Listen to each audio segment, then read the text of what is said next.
The first scream didn't come from the man who died. It came from the woman who realized too late that the stranger beside her had been holding his breath. Subscribe to the channel, like, and share in the comments what you know about these legendary warriors. And now, let's get back to the story. It was a feast day in Jerusalem, when the city stopped being a city and became a living animal. Ribs of stone, lungs of incense, a heart that beat in thousands of sandals. People pressed shoulder to shoulder on the temple steps, so close you could taste each other's fear. Roman patrols watched from a distance, pretending not to care, while caring about everything. Priests moved like floating judgments. Merchants whispered prices. Pilgrims whispered prayers. And somewhere inside that holy congestion, a man moved like he belonged. He did not push. He did not glance around like a thief. He did not stare like a fanatic. He wore the same dust as everyone else. His cloak hung the way cloaks hung. His hands were empty the way empty hands were supposed to be in the presence of God. You never see the blade when it belongs to the crowd. That is the first rule of the Sicarii. The weapon is not only steel, the weapon is trust, and the crowd is the blade's sheath. The man drifted closer to the target, a respected figure, a name that carried weight in the courts and the temple corridors, one of those men who had learned how to survive between Rome and Judea without being crushed by either. He had guards, of course, but guards mean nothing in a crowd where everyone is a potential accomplice or a potential witness or a potential corpse. The assassin's elbow bent in a motion so ordinary it was invisible, as if he were adjusting his robe, as if he were reaching for a coin, as if he were doing nothing at all. The victim stiffened, confused, his mouth opened, not yet understanding why. Then the assassin stepped backward into the river of bodies and vanished. Not from sight, he was still there, still breathing, still wearing the same dusty cloak, but from meaning. He became just another face, just another pilgrim. The victim fell. A dark flower opened under his ribs. The crowd did what crowds do when fear is introduced. It multiplied. People stumbled away from each other, then clung to each other, then accused each other. Every glance became a weapon, every friend became a suspect. Temple guards grabbed the nearest men, the wrong men, because panic always demands someone to punish. And the killer? He watched the chaos he had released with the calm of a man who had practiced not blinking. Later, the city would whisper the word as if the word itself were cursed. Not rebels, not bandits, not even zealots, those were too broad, too political. A sharper word, a colder word, Sicarii, Dagger-Men. And once you learn that your enemy can wear your face, the world never feels clean again. A land that taught men to hate the middle. Rome didn't need to crush you every day. Rome only needed to remind you that it could. A tax collector could ruin a family with a shrug. A soldier could strike an elder in public and suffer no consequence. A governor could change the rules with a signed piece of wax. The empire was a machine built of distance, distance between the hand that harms and the mind that feels responsible. And Judea was not simply occupied, it was humiliated in slow motion. The elites adapted. Some did it out of greed, some did it out of fear, some did it out of the exhausted logic of survival. If you cannot remove the boot, learn how to breathe under it. But in a land where faith was identity, compromise did not feel like pragmatism, it felt like betrayal. That is where the Sicarii were born, not as a single invention, but as a symptom. The most dangerous thing Rome created in Judea was not hunger or anger. Those are common. The most dangerous thing was the fracture inside the people, the war between those who could tolerate the occupier and those who could not. The Sicarii did not begin as an army. Armies are visible. Armies announce themselves. The Sicarii began as a question whispered in doorways and alley shadows. Who among us is the reason Rome still stands here? And once you ask that question seriously, you stop fighting only the foreigner. You start hunting the neighbor who sleeps too comfortably. This is the psychology of internal terror. The blade turns inward first because the inner wound feels closer than the distant empire. How you build a man who can kill his own. His name, at least the name he used when he still believed names mattered, was Yehuda. He was not born a monster. Monsters are convenient myths. They let everyone else stay innocent. Yehuda was born in a village where the soil was stubborn and the sky felt too close. His father repaired tools and spoke softly. His mother carried water and never complained in public. Yehuda grew up learning the ordinary disciplines of poor people. Endure, endure, endure. Then Rome made endurance feel like cowardice. It happened the way humiliation often happens: sudden, public, unnecessary. A soldier wanted entertainment, a taxman wanted an example, a local informant wanted credit. Yehuda watched his father shoved to the ground in front of the village well. He watched his mother stand frozen with the rope bucket still in her hands. He watched people look away, not because they supported Rome, but because they understood the math of survival. That night, Yehuda didn't sleep. He replayed the moment in his mind until it stopped being a memory and became a vow. Vows are dangerous when they are born from shame. Weeks later, a man came to the village market wearing a merchant's smile. He bought a handful of figs, asked casual questions, laughed at the right moments. He had the eyes of someone who listened with his whole face.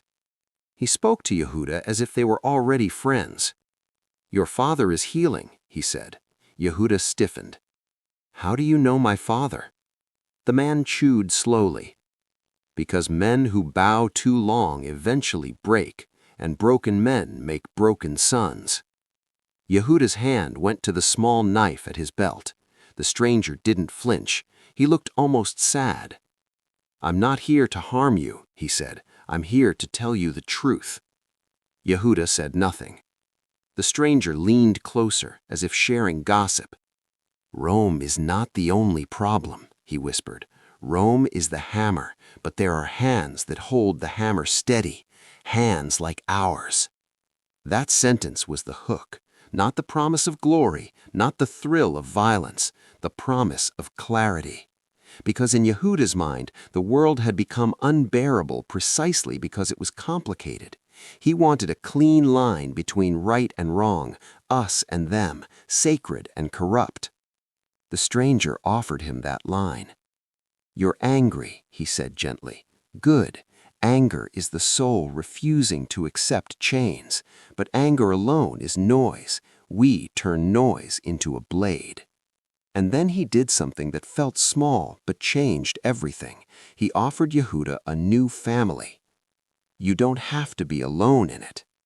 Recruitment does not work by forcing men. It works by giving them a place to put the weight they cannot carry. Yehuda followed him after dark. How they lived without being seen. They did not bring him to a camp with banners and fires. They brought him to a room above a shop where dried herbs hung in neat bundles. The air smelled of bitter plants and old smoke. In the corner, a clay lamp burned low. 4 men sat on the floor like they had been waiting their entire lives for silence. No one greeted him warmly. Warmth creates intimacy. Intimacy creates witnesses. One of them, a lean man with a scar under his jaw, studied Yehuda the way a butcher studies a lamb.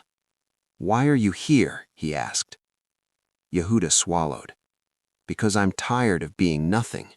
The scarred man nodded as if that answer bored him. "Everyone is tired. That is not enough." Another man spoke, older, voice calm and flat. "We don't need your anger," he said. "We need your obedience." Yehuda felt insult rise, and then he felt something else. Fear, the kind that makes you realize you have stepped into a room where your life belongs to other people now. A hand extended a cup of water. "Drink," the older man said. Yehuda drank. The cup was ordinary, the water was ordinary, but the act was not, because this was how they started shaping him, with small commands that trained the body to say yes before the mind had time to argue. This is how you create an assassin, not with a single dramatic oath, but with 1,000 quiet surrenders. They gave Yehuda no grand speech that night. They simply told him rules. Speak little, ask fewer questions, never say a name you don't need to say, never bring a stranger to a meeting, never repeat what you hear in this room. Then they tested him, not with blood, but with pressure. They left him alone in the room with the lamp burning and the door half open. Hours passed. At some point, Yehuda heard footsteps on the stairs, slow, purposeful. Someone stopped outside the door. A shadow fell across the floor. A voice whispered, "Yehuda." His spine turned to ice.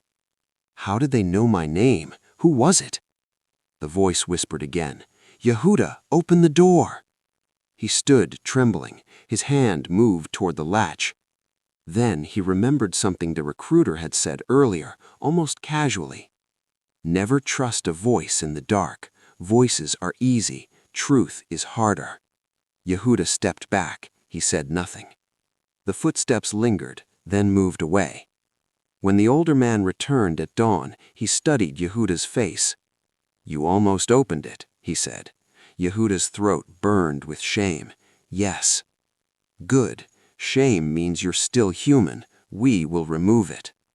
That was the first warning disguised as encouragement. Training the body is easy. Training the face is the art. They did train his body. Of course they did. But not like soldiers in formation. The Sicarii did not need men who could hold a shield wall. They needed men who could walk through a crowd and be forgotten while doing something unforgivable. They ran Yehuda through Jerusalem's back passages until his lungs felt like torn cloth. They taught him how to move without pushing, how to slip sideways through packed alleys, how to use the crowd's rhythm instead of fighting it. They taught him to endure hunger without looking hungry and pain without looking angry. But the real training happened in his expression. They would sit him under a lamp and tell him to recall the most humiliating moment of his life. They would watch his jaw tighten, his eyes sharpen. Then they would command, "Relax." He would try and fail. They would slap him, not hard enough to injure, hard enough to surprise, and command again, "Relax." He learned the most terrifying skill an assassin can learn, to be calm while poisoned with emotion. Because in a crowd, emotion is a flare. It attracts attention. Attention kills the killer. They drilled him in ordinary gestures, adjusting a cloak, scratching an itch, reaching for a pouch, movements that could conceal a weapon's flash. They made him repeat those gestures until his own hands felt foreign, until his body could perform them without thought. They also trained his mind to split. One of the men, scarred jaw, said it bluntly, "You will become two people, the one who prays and the one who kills. If they touch each other inside you, you will hesitate, and hesitation is death." That split is not a metaphor, it is a psychological fracture. They called it discipline. It was damage shaped into usefulness. At night, Yehuda began dreaming of crowds with no faces. In those dreams, everyone wore his mother's eyes. He woke sweating, sick with the realization that his mind was changing. And one morning, when he hesitated at the sight of a child running past in the street, the older man noticed. "Compassion is a luxury," he said. "Luxury belongs to the free." Then he showed Yehuda the deeper doctrine, how to turn morality inside out. "You think killing is evil," he said, "but tell me, what is evil? A blade that cuts out rot, or rot that spreads because no one dares to cut it?" He said it with such certainty that it sounded like scripture. That's the second stage of recruitment, moral inversion. Once the mind accepts it, the hands follow. The Sika and the cloak that became a sheath. They gave him the dagger later than he expected. They didn't rush it, because steel in the hand before steel in the mind creates sloppy murderers. Sloppy murderers get caught. When they finally placed it in his palm, it felt smaller than he imagined. A short blade, curved like a hooked tooth. The handle was plain, no decoration, no pride. Pride gets you killed. The Sika fit under a cloak the way a secret fits under a lie. Yehuda stared at it, waiting to feel power. Instead, he felt the weight of a decision that could not be undone. "Don't love it," the older man said quietly. "Love makes you careless." He showed Yehuda how the dagger was carried, not as a tool, but as an extension of the body, hidden where it could be reached without obvious motion, always close, always controlled. And then he said the line that Yehuda would remember until the end of everything. A sword is for a soldier, a dagger is for a sentence. The Sicarii did not think of themselves as fighters, they thought of themselves as judgments delivered by hand. That belief made them fearless. It also made them cruel. Blood in a holy place. They did not give him a Roman, they gave him a Jew. Because the Sicarii's war was not simply against the empire, it was against the idea of living under the empire. The target was a man who worked with the authorities, an intermediary, a fixer, a voice that persuaded people to pay taxes without protest, a man who spoke the language of order. His name was spoken with respect by some and disgust by others. To the Sicarii, he was poison. They chose a feast day because feast days made the city blind. They dressed Yehuda like a pilgrim, dust on the hem, small offering pouch, eyes lowered just enough to look devout. Scarred Jaw walked beside him through the crowd, whispering without moving his lips. "Remember, your face is the real weapon," he murmured. The target appeared near the temple steps, surrounded by acquaintances, laughing too easily for a man living in a holy city under foreign swords. Yehuda felt nausea surge. The crowd pressed. Heat rose. Prayers floated up like smoke. And then everything narrowed. He was no longer Yehuda from a village. He was no longer a son or a brother. He was the hand. He moved closer. He felt the Sika under his cloak like a second heartbeat. The moment came, small, ordinary, invisible. His elbow bent, a dull motion. The blade entered flesh. The target stiffened, eyes widening as if he had just remembered something important. His mouth opened, but no sound emerged, only breath and disbelief. Yehuda stepped back into the crowd like a drop of ink into water.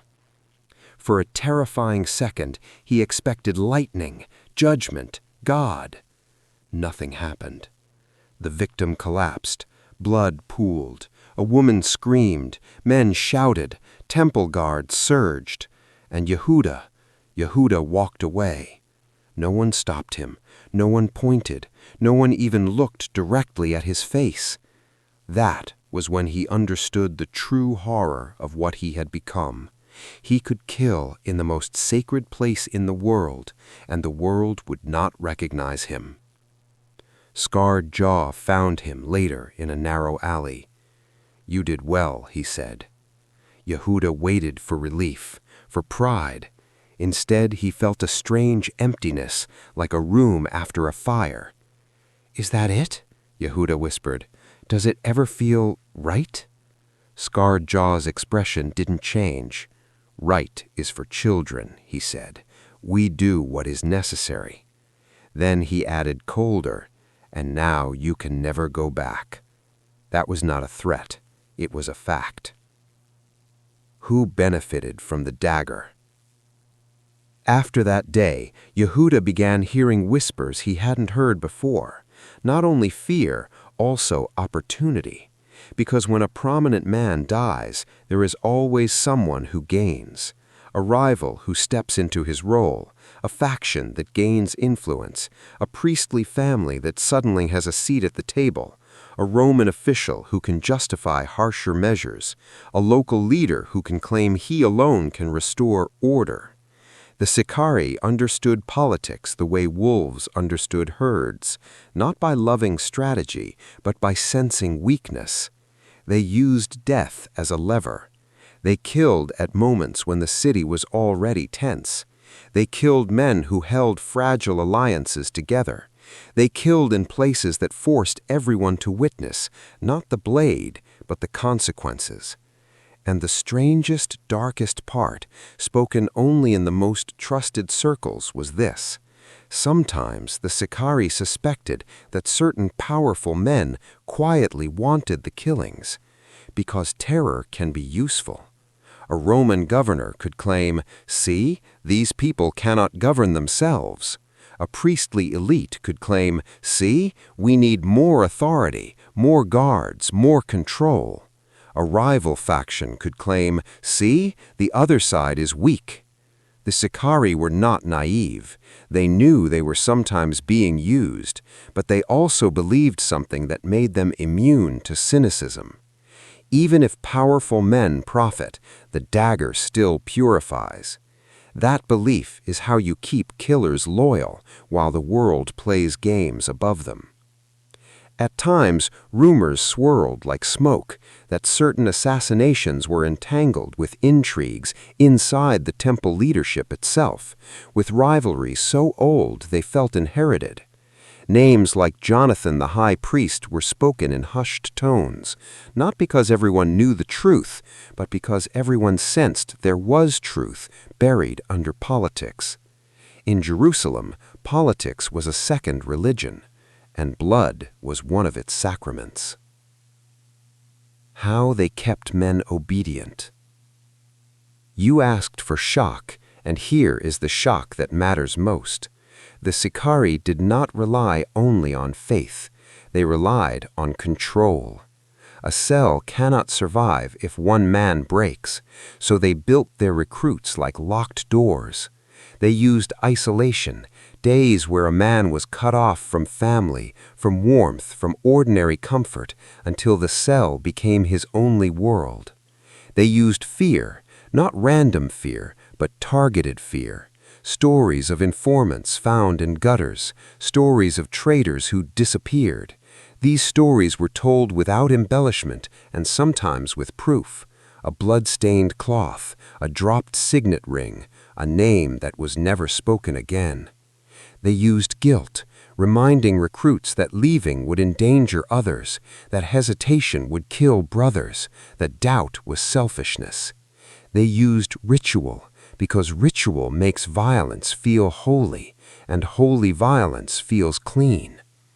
Yehuda's cell practiced a kind of grim ceremony before major actions, not always formal prayers, sometimes just silence shared in a circle, each man placing his hand briefly over his heart, as if to remind himself that his heartbeat belonged to the group now. And then there were the tests no one spoke of openly. A new recruit might be ordered to carry a message through a hostile neighborhood, not because the message mattered, but because the journey would reveal whether his nerves betrayed him. Another might be ordered to watch a target for days and do nothing, because discipline is not only acting, it is not acting when every instinct screams to move. The cruelest test was the simplest. Could a man endure uncertainty without collapsing? Because uncertainty is where most people confess. When Yehuda asked what happened to men who failed, the older man did not answer directly. He simply said, "A broken blade is melted down," and he smiled as if he were discussing metalwork. When the dagger became a wolf pack. At first, the Sicarii's art was precision. But precision does not feed people. As the revolt ignited and the land fractured further, as Rome tightened its grip and Judea tore itself apart, the Sicarii shifted, some cells becoming something darker, raiders. Yehuda heard of it before he saw it. Villages looted for supplies, storehouses emptied in the name of the cause, families punished for refusing support. The line between purification and predation grew thin. Then came the story that changed how people spoke the word Sicarii. Ein Gedi, a place of palms and springs, a place where people once believed God's mercy could be felt in the air. During a holy season, when families should have been eating and singing, men came down like judgment with knives and fire. It was said that hundreds died, men, women, children, because the Sicarii needed supplies and needed examples. Even inside the movement, some were shaken. Yehuda asked Scarred Jaw, "Did we do that?" Scarred Jaw's eyes were flat. "We did what was necessary." "Women and children." "Don't be soft," Scarred Jaw snapped. "Softness is how Rome wins." That was the moment Yehuda realized the true trick of internal terror. It does not remain selective, it expands like thirst. Once you teach a man that violence is cleansing, he begins finding dirt everywhere. The fortress that turned men into a last story. Masada was a crown of stone above the Dead Sea, an old fortress, a place built for kings and paranoia. To people like Yehuda, it felt like destiny, unreachable, severe, chosen by geography itself. The Sicarii took it and held it, and in the beginning it seemed like triumph. From Masada they could strike, retreat, endure. They could become a rumor that never died. They could make Rome bleed in small cuts. And here is where one battles becomes true in the only way it ever truly was for them. They did not defeat legions. They defeated certainty. Every raid, every stolen supply, every sudden attack followed by disappearance made Rome invest more time, more troops, more money. It made the empire feel friction where it expected obedience. In the calculus of rebellion, forcing Rome to spend blood and resources is a kind of victory. But Masada also exposed the Sicarii's fatal weakness. A Dagger-Man survives by blending. A fortress offers nowhere to blend. It turns you from a shadow into a target. Inside Masada, the Sicarii lived like men trapped inside their own legend. Food had to be rationed, water had to be guarded, arguments grew sharp, paranoia deepened. In a cell, secrecy protects you. In a fortress, secrecy poisons you. They trained constantly, not only the body but the mind against despair. They rehearsed raids in the imagination. They sharpened blades until the sound of metal became a lullaby. They told stories of angels and signs and promised deliverance, because mysticism is the narcotic of trapped people. Some swore they had seen omens in the desert sky, strange lights, birds flying wrong, wind that sounded like voices. Was it God? Was it madness? In Masada, the difference became hard to measure. And the leader, Eleazar, the man whose name carried weight in the fortress, spoke often of honor, of freedom, of refusing Roman chains, even in death. Yehuda listened, feeling the old fire return, because a trapped movement always falls back on the one thing it can still control, the story it tells about itself. The blood war inside the walls. Before Masada became the last stage, Jerusalem became a nightmare. The revolt did not unite the people, it divided them further. Factions fought factions, priests fought radicals, radicals fought moderates, everyone accused everyone of betrayal. The Romans didn't need to invent chaos, Judea generated it like heat. In that environment, the Sicarii were both feared and imitated. Their methods leaked into the air. Assassination became a language. And Yehuda saw something worse than Roman cruelty. He saw Judeans killing Judeans with righteous faces. One night inside the city, Yehuda's cell was ordered to remove a rival, another Jewish leader who opposed their faction's control. This was no longer purifying collaborators. This was pure internal power. They cornered the man in a narrow corridor near a storage room where torches threw trembling shadows. The rival pleaded, not for his life, he knew that was useless, but for meaning. "Is this what freedom looks like?" he demanded. "Do you even know what you've become?" Yehuda felt a flash of something old, his father's face at the well, the shame, the vow. Then Scarred Jaw stepped forward. "This is what survival looks like," he said, and the dagger ended the debate. That night, Yehuda realized the movement's true trajectory. At first, they killed to change the world. Later, they killed to control the world they had helped shatter. And still, even then, the Sicarii were elite in the most frightening way. They never lost the ability to look ordinary afterward. They would kill and then sit down to eat bread, their hands steady. That is what training had done. The ramp that didn't hate you. Rome did not answer mysticism with mysticism. Rome answered with geometry. When the legions came to Masada, they did not rage, they built. They surrounded the fortress with camps arranged like a lesson in domination. They cut off escape routes. They starved the mountain patiently. They built a ramp, stone and earth piled day after day, a slow-moving certainty climbing toward the walls. The Sicarii watched it grow like a nightmare that did not blink. For the first time, the Dagger-Men were forced to face the kind of enemy their art could not unravel, an enemy that did not depend on trust, on crowds, on nerves. You cannot assassinate a ramp. You cannot frighten an empire out of patience. Inside Masada, the men argued. Some begged for a breakout. Some urged surrender. Some demanded a final raid, a last glorious strike. Eleazar spoke to them in the language of myth. He reminded them of what Rome would do to captives. He painted chains and humiliation and slavery. He told them that death was cleaner than surrender. And he offered the final moral inversion. If we cannot live free, we will die free. Yehuda watched faces around him shift, not into joy, into something colder, acceptance. Because when you have lived long enough as a weapon, the thought of becoming a prisoner feels worse than death. That is the ultimate psychological trap of elite killers. They build an identity so absolute that survival without it feels like annihilation anyway. When the movement ate its own heart.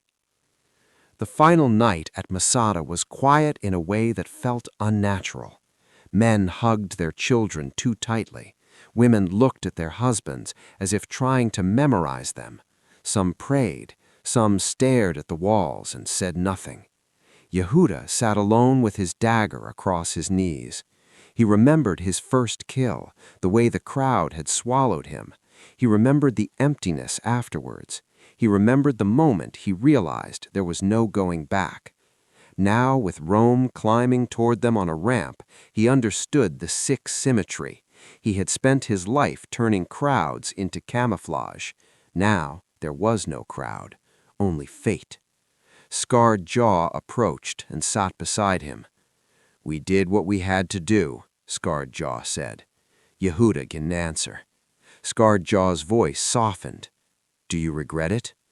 Yehuda looked at the dagger. "I don't know if regret belongs to me anymore." They sat in silence until Scarred Jaw murmured something that sounded like a prayer but felt like a confession. "Sometimes I think God never asked for this." Yehuda's throat tightened. Scarred Jaw's eyes glistened briefly, then hardened again, as if even grief was forbidden. "Tomorrow we become a story." And that is perhaps the most chilling line any extremist movement ever speaks. We become a story. because stories can survive what bodies cannot, and some stories are weapons. What the Sicarii really cut. Years later, long after Jerusalem was ash and the temple was silence, long after Rome had written its victory into stone and coins, I stood again at the edge of a crowd. Not the same crowd, not the same day, but the same human shape. People pressed together, pretending closeness means safety. I watched them.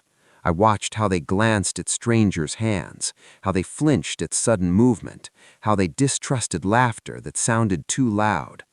Rome could demolish walls, it could burn buildings, it could rename streets, but the Sicarii had carved something deeper than architecture. They had carved doubt into the mind of a city. That is what elite assassins truly create when they are successful. A world where the enemy might be anyone. A world where trust is expensive. A world where fear does the recruiting. And here is the final truth, ugly, unavoidable. The Sicarii did not need to defeat Rome in open battle to win their war. They won by poisoning the middle, by making moderation dangerous, by turning neighbor against neighbor until the land could no longer heal itself. Their dagger was small, but it didn't just pierce ribs, it pierced the invisible tissue that holds a society together, the fragile belief that your own people will not kill you in the crowd. And once that belief dies, the empire doesn't even have to kill you. You will do it for them.